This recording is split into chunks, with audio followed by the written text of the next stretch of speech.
Low battery mode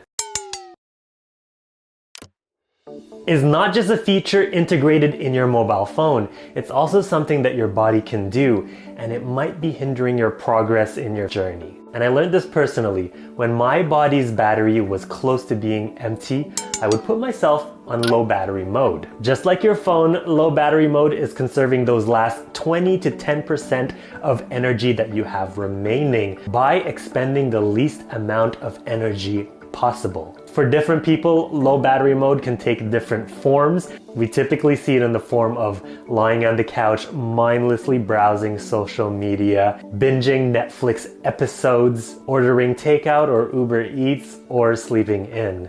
And that's okay. It's important to switch on that low battery mode from time to time when you really need it. Some days you just need to conserve that energy and do nothing important, and that's totally fine. But a lot of us, including myself, tend to stay on low battery mode or tend to switch it on when we don't really need it. In the past, I would come home from work mentally drained, turn on that low battery mode, flop on the couch, mindlessly scroll social media while Netflix would be playing in the background, order Uber Eats because I was too tired to cook, and then just call it a night. You would think that I'd feel super recharged the next day, but a lot of days I didn't.